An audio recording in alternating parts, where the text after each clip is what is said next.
We're already seeing it running off, but we can try.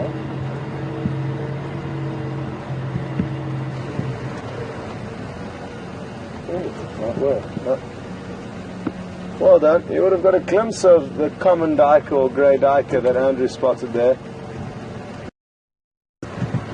And they do dive through the bush, as we just saw, and typically don't hang around to help us with sightings.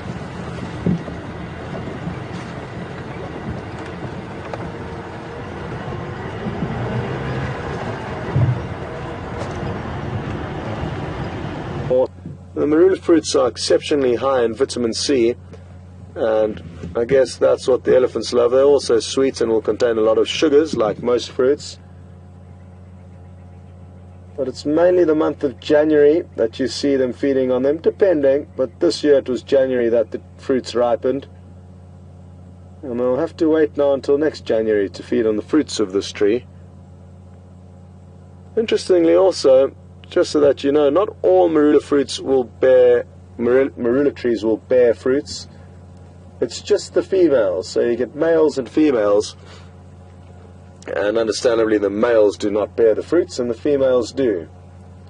Also, Andrew, if you don't mind just zooming in on the bark quickly. Sorry, I'm just going to keep quiet. There's alarm calls.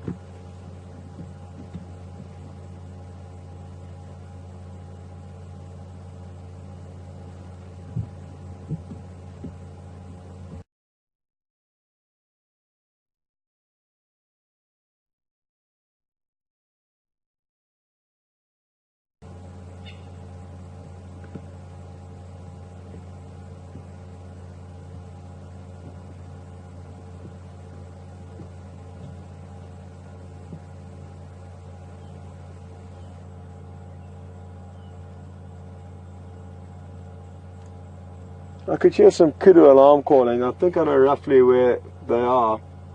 So we will head in that direction, but there's no road that takes us directly here from there. There from here, rather. So back to the tree. The bark of the marula tree is, as Andrew zooms in and out, or up and down rather. So that's something very distinctive, and it's almost like puzzle pieces. It's not very deeply ridged. It's a very characteristic bark to look out for when identifying a marula tree. And then as he zooms up the tree, you'll notice that it has distinctly horizontal branches. And this is why leopards love these trees. It's because of the horizontal branches that create good platforms to lie on. This is not the most comfortable marula tree that I've seen,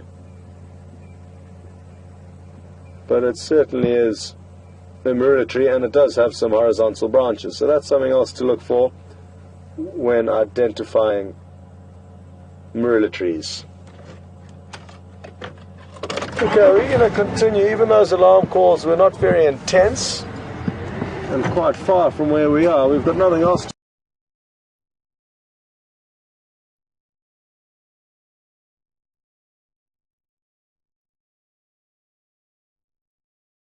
work on, and then back north in order to try and look around that area.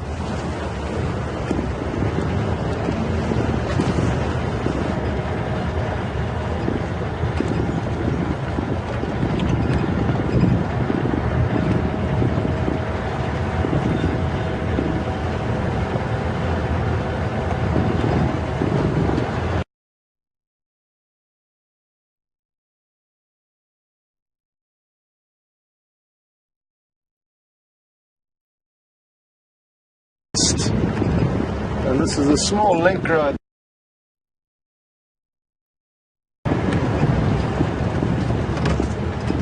Go ahead.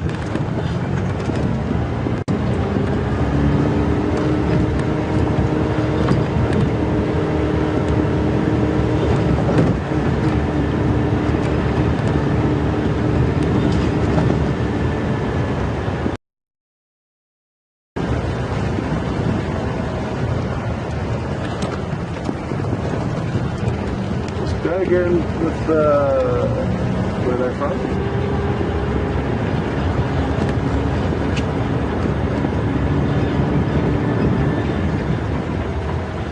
Okay, well, I've just got a question through from Nancy in Monopolis. I'm not entirely sure where Monopolis is. My geography teacher might be angry with me, but I don't know where that is. So please let us know, Nancy, where exactly Monopolis is. And good afternoon and welcome. Nancy is interested to know why we only see the big old buffalo bulls and very seldom, if not ever, the large herds with the females and the youngsters. And that's a good question, Nancy. It's simply because the large herds obviously feel that there's not the correct amount of food in this area, and therefore they don't come here to feed the many mouths that a large herd of buffalo does need to feed.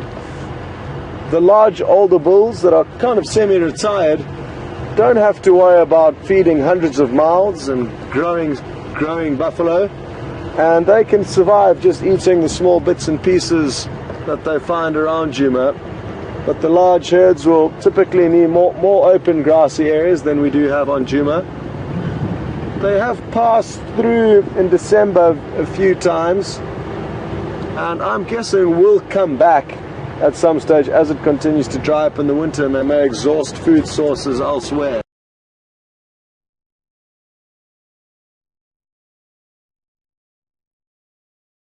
But sadly, there's just not the right food, and simply because there's not enough food. Where is this leopard? Well, the tricky thing is leopards can obviously, or any predator can move either side.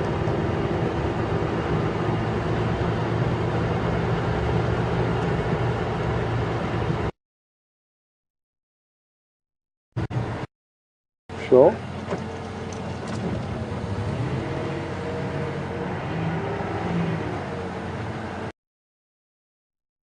Is.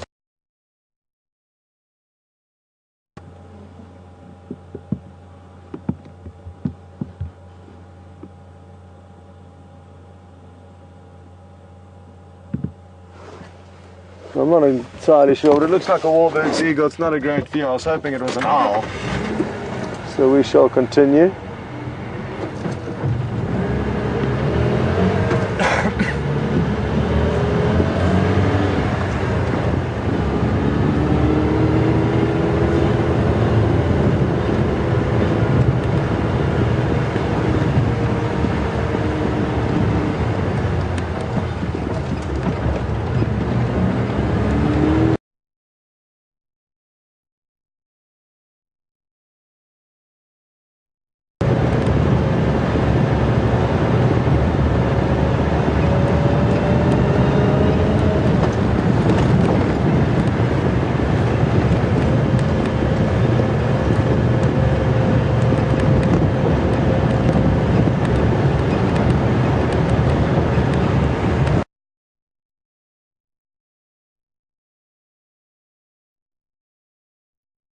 Sort of been from a large herd of buffalo.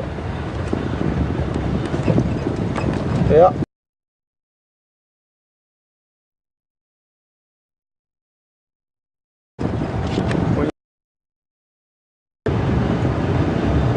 That means there's a few of them. So there is a large herd of buffalo, meaning adults with their youngsters, that would have moved through this area but just snicked our property, which is to the left.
Trying to work out what our best options are.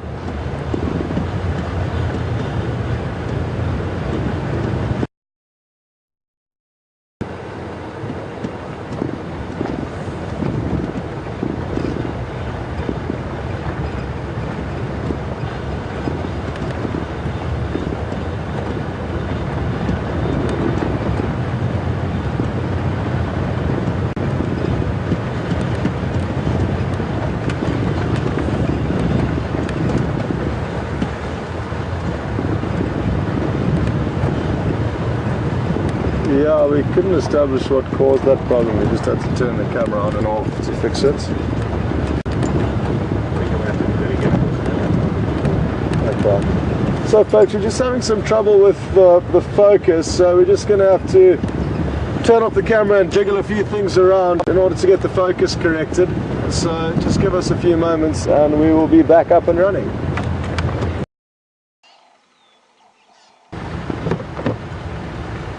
It's just a little bit of chaos because there's a bit too many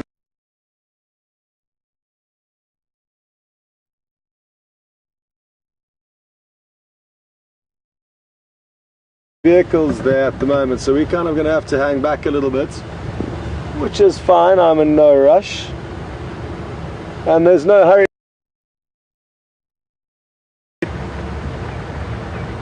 We're just going to slowly coast down into the general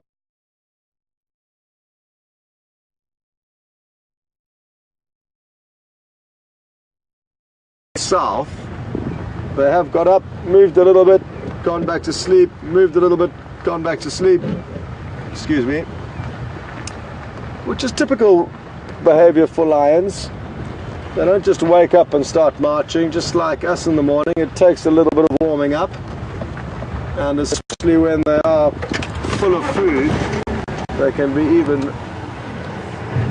more inclined to move slowly.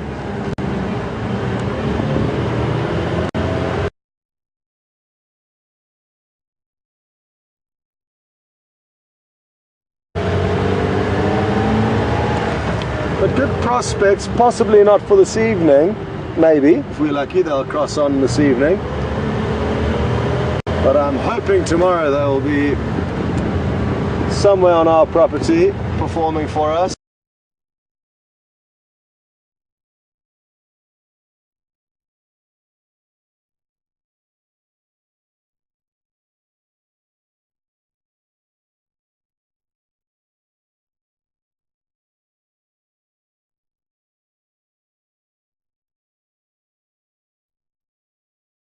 Very good, very good. How are you guys? Just up there, not far away.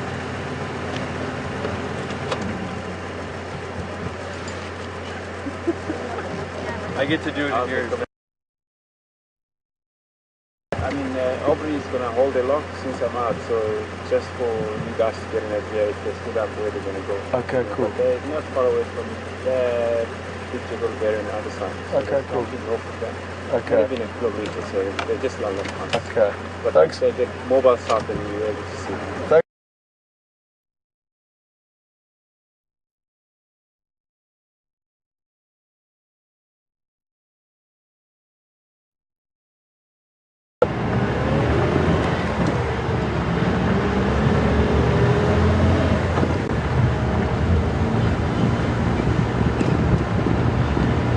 So Andrew very kindly stopped there and he was just listening to an update on the Game Drive channel before he could give us an update as to what exactly was going on with the lion. He said they're not far at all from us, but to share some information with us, and he's a wonderful guy, Andrew, along with a lot of the guides out here. They're all so helpful and accommodating to us.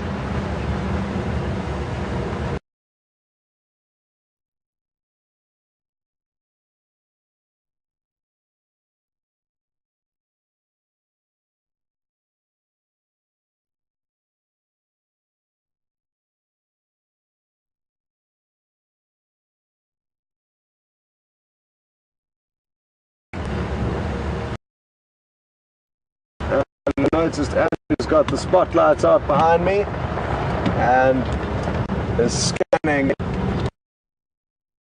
tree, but they're difficult to spot, but we're certainly going to try our best. Bush babies are really cute nocturnal primates, and we're going to try and show you one, but I fear that this tree is too thick and that the bush babies are simply too fast when they jump around. No, I fear that this is a waste of our time, sadly. But it was worth a try. There was a little bush baby hopping around in here.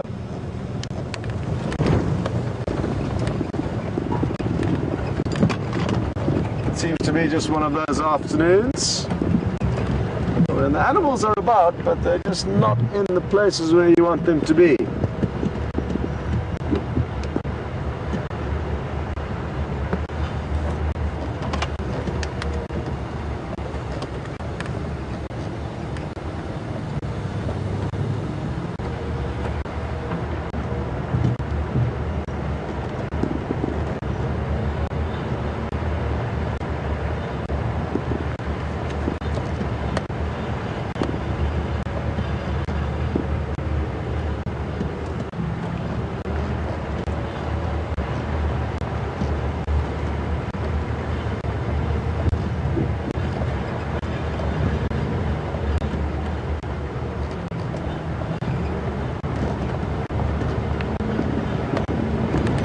So for those of you who are new to the Safari Live experience, it's important to know that at night, as I mentioned earlier, we do not shine on the daytime animals, so mainly the herbivores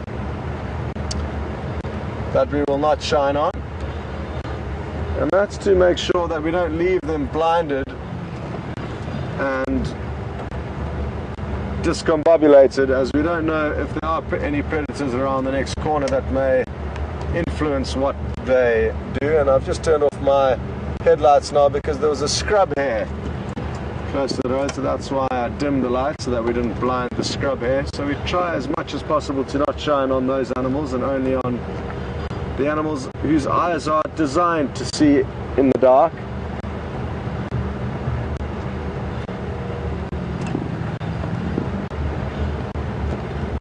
And we're just looking for the reflection of animals' eyes as they glisten.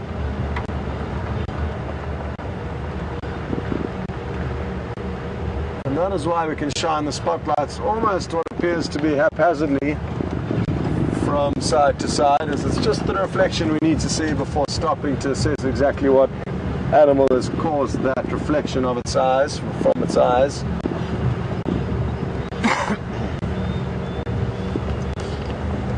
Go ahead with updates.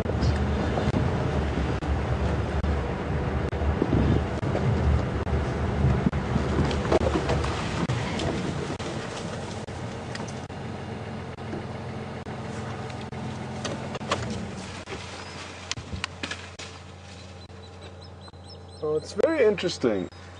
There's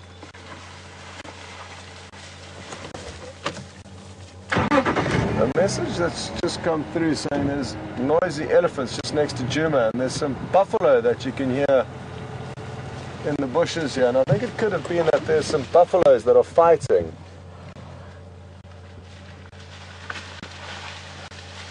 Well, sadly we can't shine the lights on them, but they are just off to our right.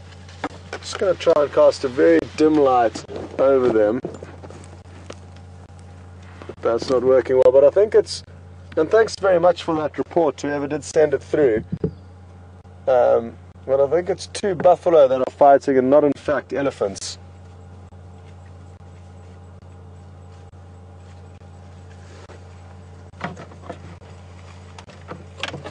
So we'll leave them to it. We don't want to get caught in the crossfire of some angry buffalo. Oh, there's one just ahead of us. So I'll leave the lights off for the time being as we coast past.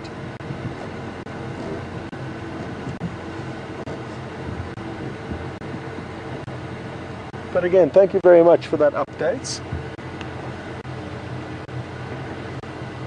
on the elephant noises coming from Djuma Dam. And there's a live camera at this dam, for those of you who don't know, who gets controlled 24 hours a day from people all around the world who zoom in and out and around the dam looking for anything of interest. And it was an alert from this waterhole camera that they picked up some strange audio, and I feel it's the buffalo that have made it.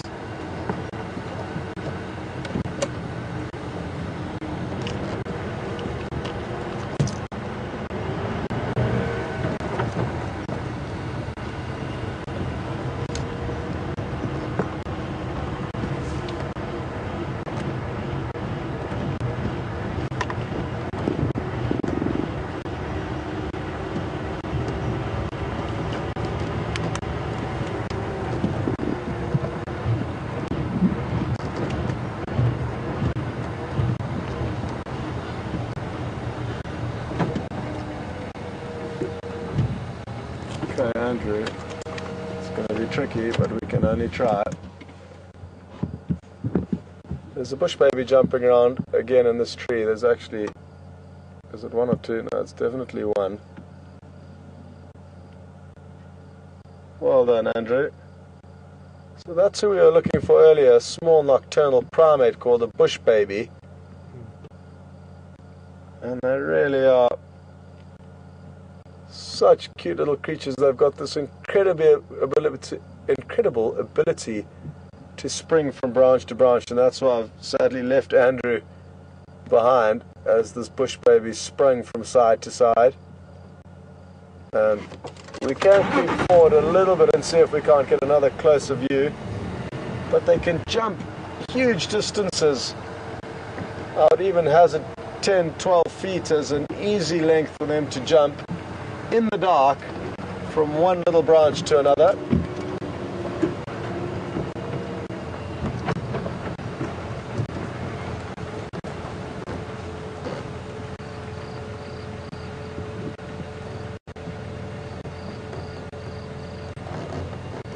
Where are you hiding, little bush baby?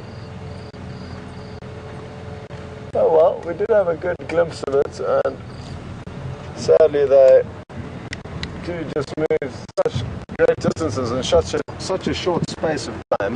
It makes following their lead.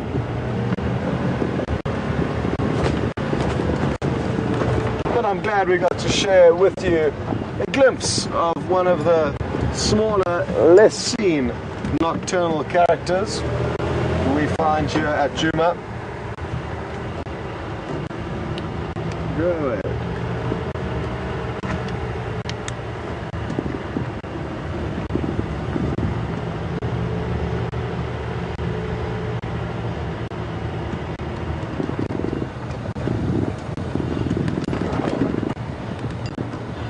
Just got a question through from Maria in North Dakota, and she's interested. Good evening, Maria.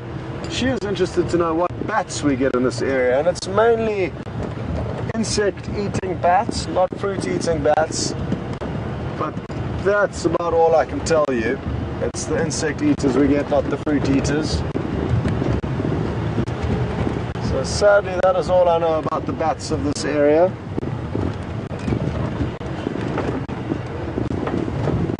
However, not far from here in other parts of Kruger, I have seen amounts of fruit bats, so they may trickle into this area, but I've yet to see any large epauletted fruit bats, which is a type of bat that we do get in the Kruger not far from here. So maybe the large epauletted fruit bat does make its way into the Sabi Sands, but not that I've seen.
have been quite a few requests for us to try our best to track down a pangolin or an aardvark or a porcupine.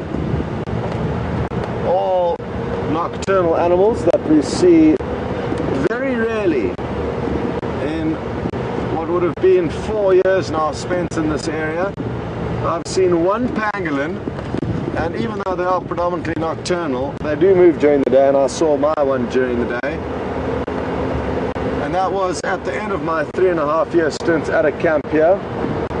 I saw my first aardvark yesterday morning.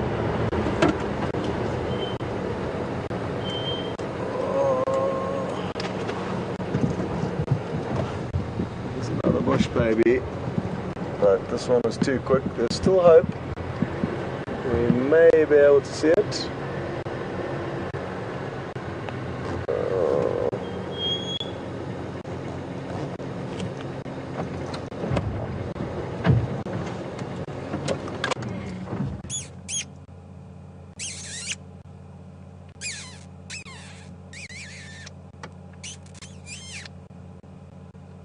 Once I made that noise and bush babies came jumping out of the trees towards me, but it was just a once-off.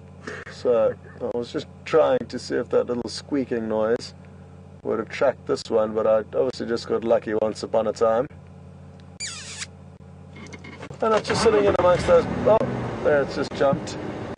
But I don't think we're going to get a good view of it.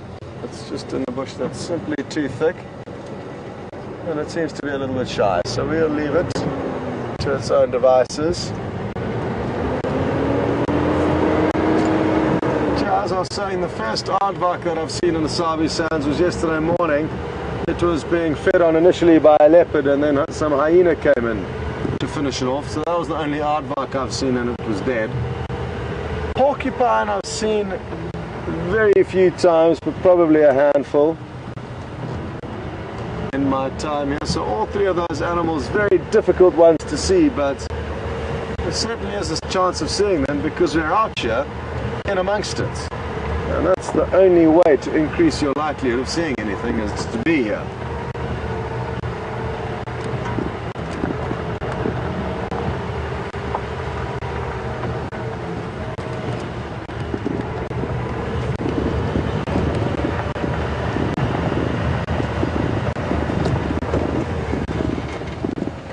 Okay, well, we've got another small interesting animal to look at. This one's not going anywhere though.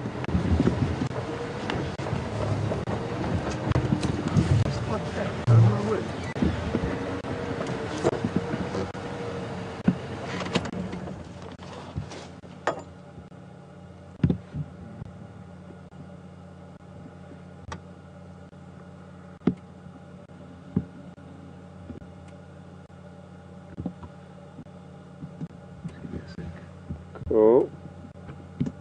It's tricky business fine-tuning the lights and the settings and everything at night. So Andrea appears to have got it beautiful, and you can probably notice that there's an animal sitting in there facing us. We have woken it up, but we're going to leave it and it will go straight back to bed. But this is a chameleon, and it was sleeping until we came along, so we won't hang around too long and disturb it. But it's certainly a lot easier to see these animals at night than during the day, because their body is often a slightly lighter shade than the bush that they're sitting in, and it's quite an easy obscurity to notice within a whole bush of a uniform coloured leaf that one appears to be slightly off, and the slightly off coloured leaf often turns out to be a chameleon. We'll leave it to it though, and hopefully it's going to have a peaceful night's sleep, as I'm sure it will.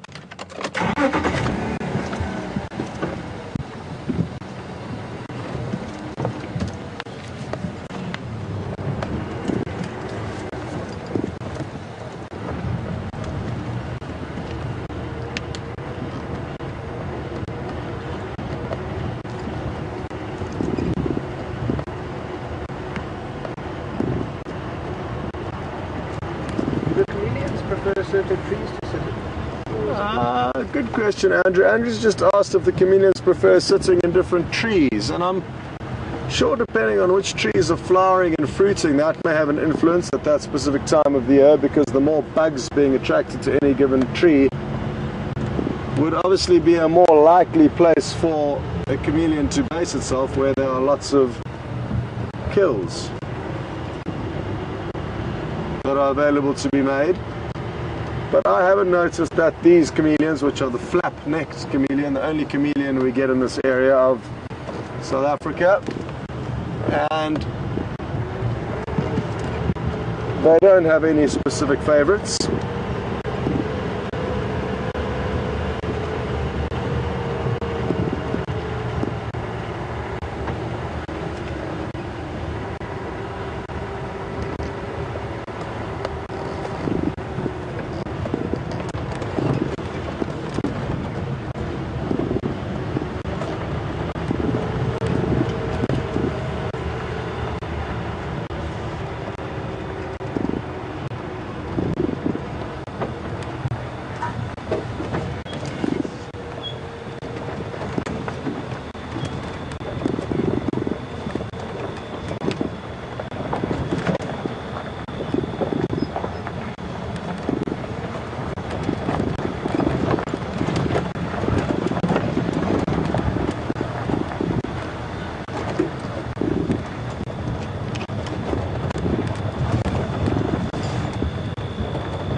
Take this opportunity to give everybody and people who may have tuned in a bit later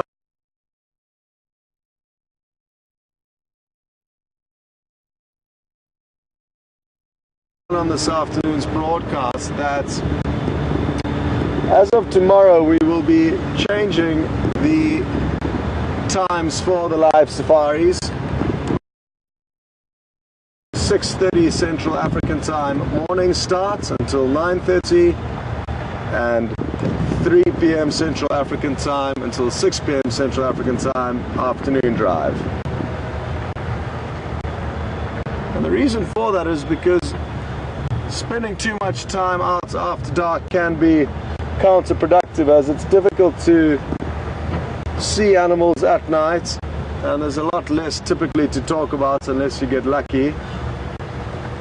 So it makes more time for us to spend the majority of the drive in the daylight, and it's also cooler now than summer, and the sun is setting earlier than summer, so things are changing, and we need to change with the patterns out here to try and give you the best possible safari available. And that is normal. The safari guides out here, they have the benefits of being able to chop and change for each set of guests that they have, whereas we have to kind of try and choose a time that's going to work over an extended period so that people can get into the routine of when the safaris are. So you will find the game viewers slowly changing their departure times by maybe 10 or 15 minute intervals as it makes sense, but we are doing quite a drastic one. I'm looking forward to the change though, and it should help us to provide a better safari experience for you, which is what we aim to do.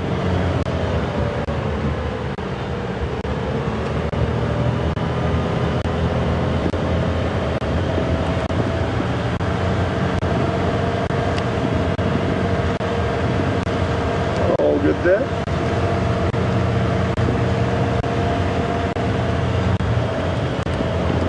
Copy, go ahead.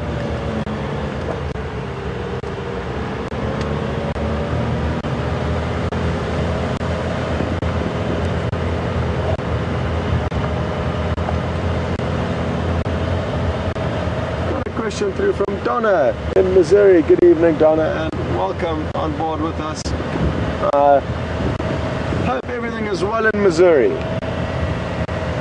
Donna is interested to know whether chameleons live in small groups or if they're solitary, and just like the one we saw earlier, they typically are solitary. The only time you'll find them in concentrated groups is often if you come across an area where baby chameleons may have hatched. So you can sometimes see a bunch of tiny little chameleons together in the same tree, but that's usually only for a few days within them being or them hatching, and then they naturally start wandering off on their own. But they are self-sufficient when they are born or when they do hatch.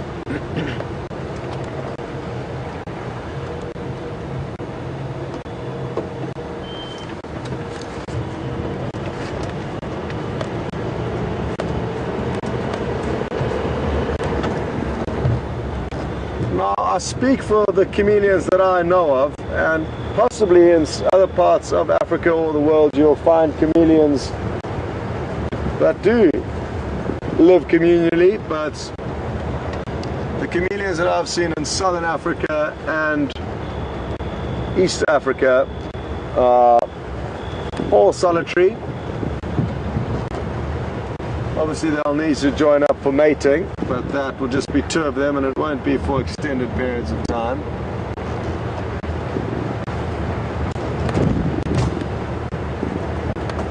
Go ahead.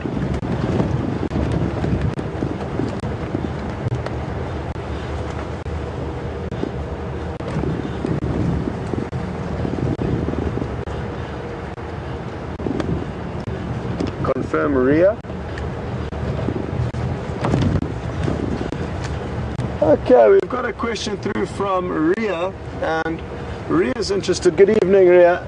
Ria's interested to know whether what predators chameleons have to watch out for. And there's a large host of predators that will eat chameleons. I've seen birds eating them, various birds, including hornbills. That's one that comes to mind. Snakes.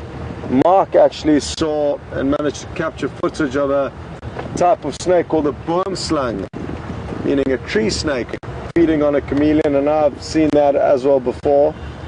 So certainly snakes and birds will be two predators that will attack them and eat them, and a wide host of birds as well as snakes. I'm sure some of the small nocturnal carnivores like genets will also try and prey on them, as well as the small mongoose when they are given the opportunity to. So they are sought after prey, but thankfully they are masters of disguise and camouflage and will often rely on this to evade being eaten.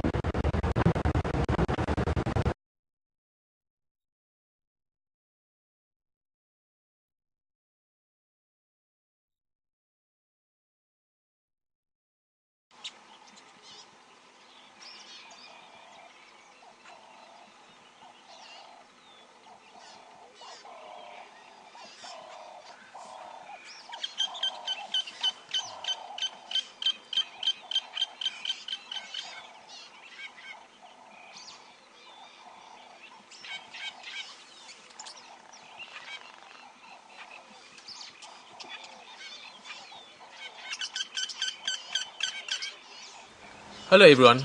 Being out in the bush and being out there live has its technical challenges. We're experiencing some of that now and are working on it as fast as possible to get it sorted and get you back on the vehicle with us. A radio test. Yeah, we can try it again, much better.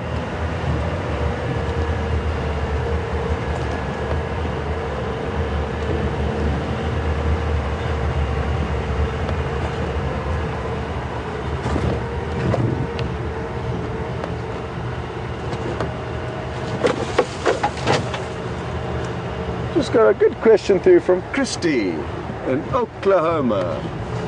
Good evening, Christy, and I hope you're well. And I also hope hope we find one of the animals that you've asked a question about. Christy has asked whether the owls that we get in this area will migrate to other parts of Africa during our winter. And no, they won't, Christy. All the owls we get here are here year-round, so none of them are migratory. And I've just turned off my lights because there's a few impala up ahead of us. So I just want to skirt past in the darkness to not blind them.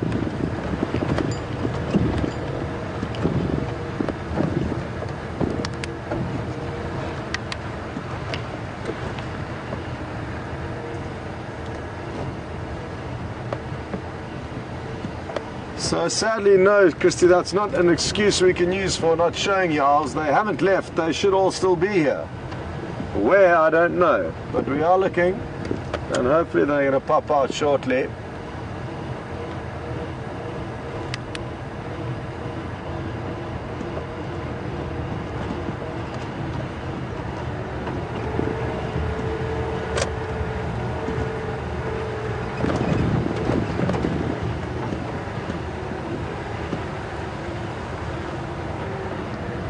But I guess, Christy, just like all the animals here, they move for food, and depending on where there is food, that is where they will be.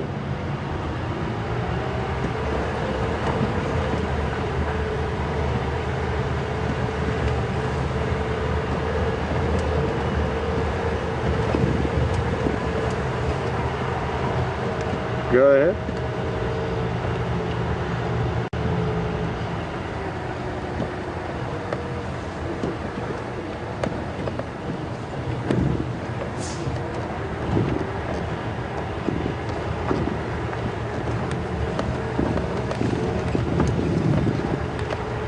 Sorry, no good again. We'll try again in a few minutes.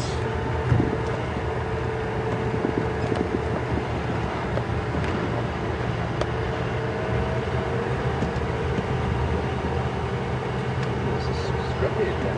So like 2 or 4 scrappies.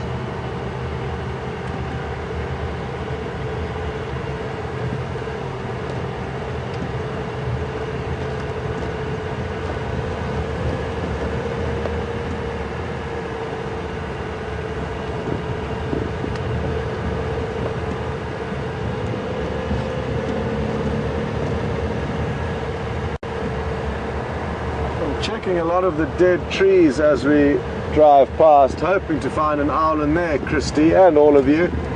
But seeing as though Christy asked the question about owls, I'm gonna do my best to find her one. And they do like to use dead trees as platforms to hunt from, because they can see very clearly everything below them. And it's also easy to take off and land in a tree with no leaves and small branches.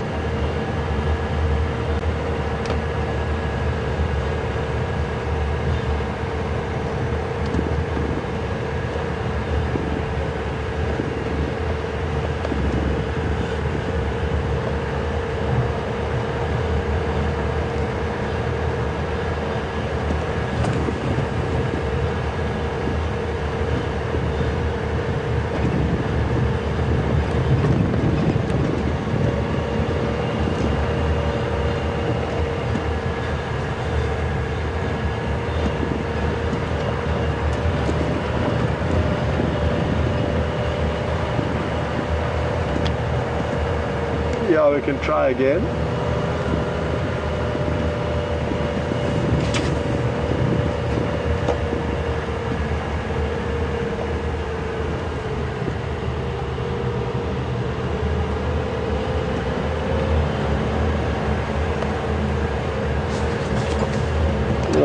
So missing a few crucial pieces of that, so we'll try again later.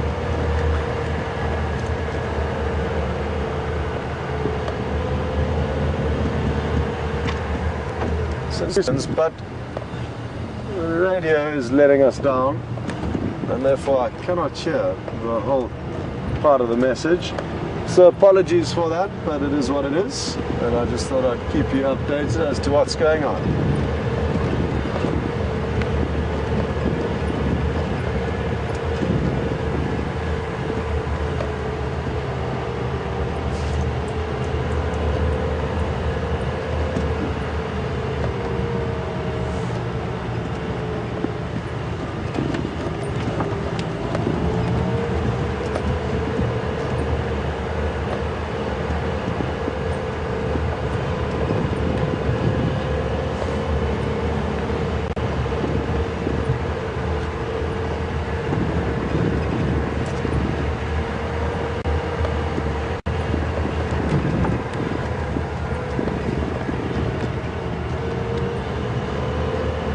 Andrew, would May you not mind be trying? 100% though. Well, go for it. Let's see if it sounds.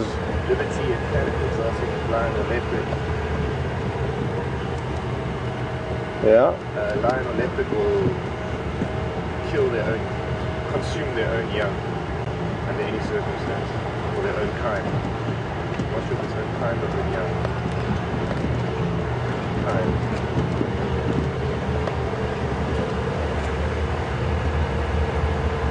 Okay.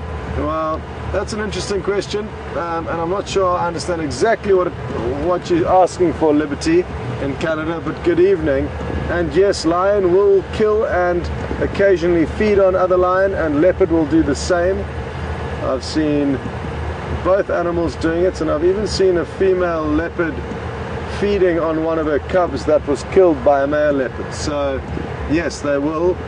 However, you'll find that a lot of textbooks say even though lions and leopards may kill one another, they typically don't feed on one another. This is not true. I've seen more often than not them feeding on one another than not feeding on one another.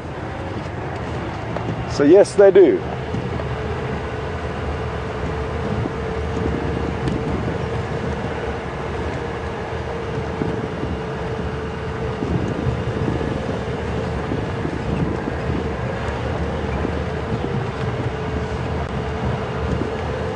Thanks, Nikki.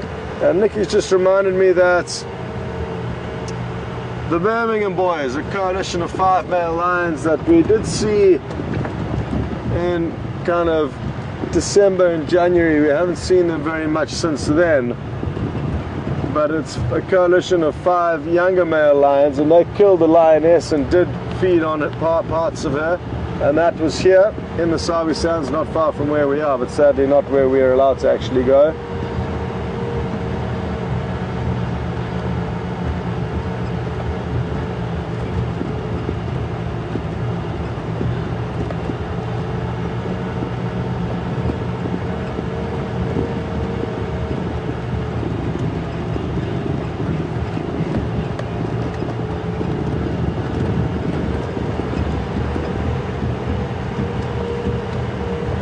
Copy, James.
Where are all the animals hiding? I certainly don't know. But it does happen, and it's not abnormal. I'm not surprised that we're having a quiet drive. They do happen from time to time. And especially considering the amounts of action that we've been spoilt with over the last week or so. It's about time we had a quiet drive, just to be able to look back and reflect at how lucky we have been. There's nothing to be alarmed about, but obviously always a little bit disappointing when we know there's so much out here to see, but sometimes we just don't see any of it. And that appears to have been the case this afternoon. barring one or two characters that managed to show their face briefly.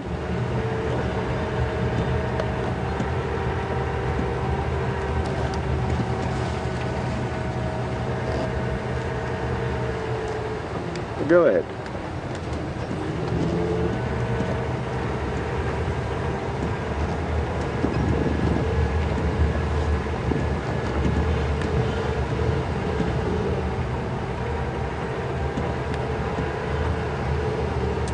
Just got a question through from Kathleen, and it's an interesting one.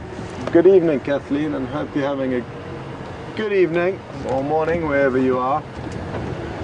Kathleen is interested to know whether the hyena that we see here at the den sites on Vuurtela would have been close enough, or Djuma would have been, or would they have travelled to the giraffe kill in order to try and scavenge the leftovers? And I don't know the answer to that. There's a chance that they could. They move huge distances, hyena. But I wouldn't be able to guarantee whether they would in fact have gone and fed there. And there's not enough research that I know of on the hyena of the Sabi Sands to be able to confirm the distances they move. Animals do need to be researched very heavily to be able to provide any insight into their behavior. And even though there may have been research done on spotted hyena in various other parts of Africa, it will not be applicable to the hyena here, because the hyena here are in a different place and will therefore act very differently. So I'm not sure. I would be inclined to think that it's too far for them to travel, and that it would be unlikely that they'll travel that far. And to give you a distance in terms of how far I think it is from here to where the giraffe was killed, it's probably around, or from their den site, there's probably around 5 miles, so not hugely far. But I don't think that they necessarily would have traveled off that far, simply because I think they would have come across different clans of hyena. The clans of hyena in the Sabi Sands are quite small, and therefore they'll have smaller territories that they can survive within. Therefore, for the hyena to move out of their territory, they could run into the risk of coming across other clans that would then fight with them. So that's my theory on the situation, but again, very little research is available on the hyena of the Sabi Sands, at least as far as I am aware. Not lions, hyena. If I said lions, I beg your pardon.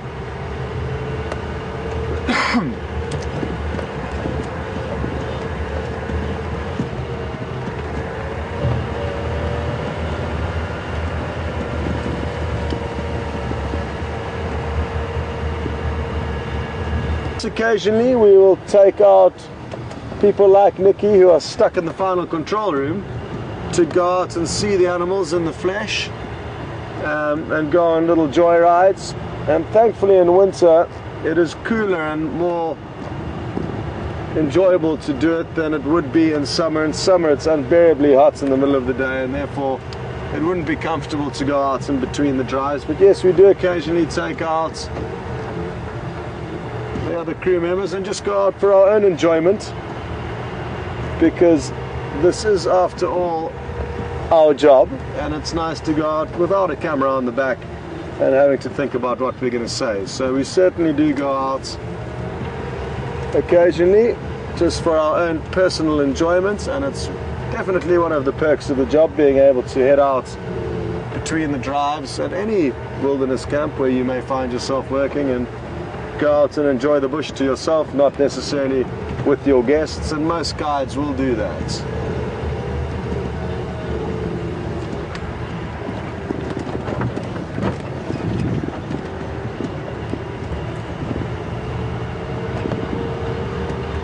So just a few minutes left, and I hope you've enjoyed the slow pace of this afternoon's drive. There certainly hasn't been any major action, but as I said, that's nothing to worry about. The animals are still here, we just are not in the right place at the right time.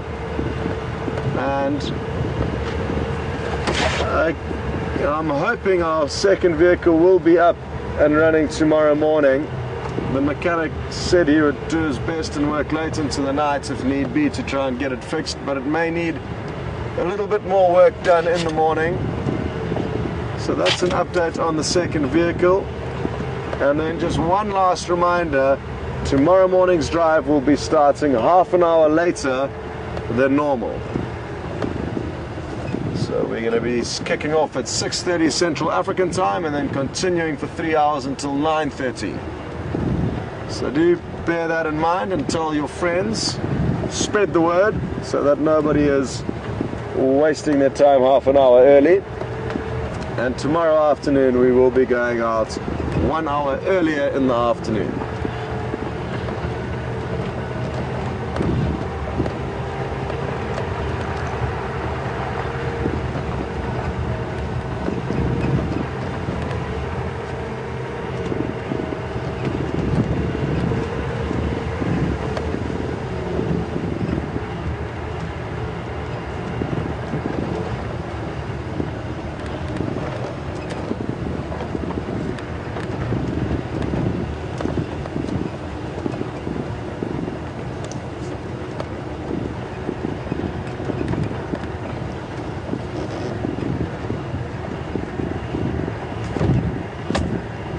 Just arrived at a big open clearing, and because it's big and open we can see far. Now I'm hoping the fact that we can see far is going to increase our likelihood of actually seeing something, but it appears that the change in habitat is not necessarily changing our change in fortune.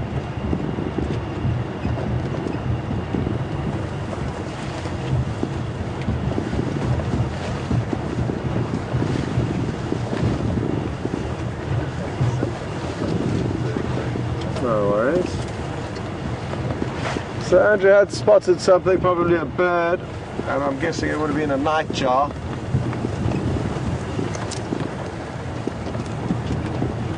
That has flown off.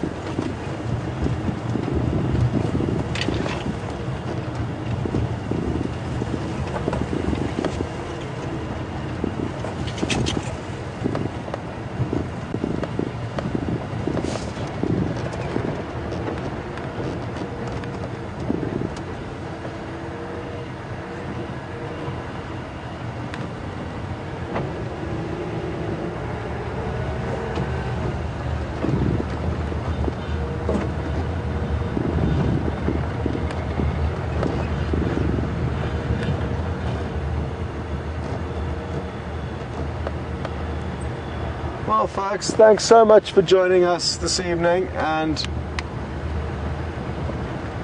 like I say, I hope you enjoyed a more relaxed cruise through the wilderness this afternoon, and I'm hoping tomorrow it'll be back to some high-paced action. And again, I also hope that we'll have both vehicles up and running, so that is something to look forward to potentially.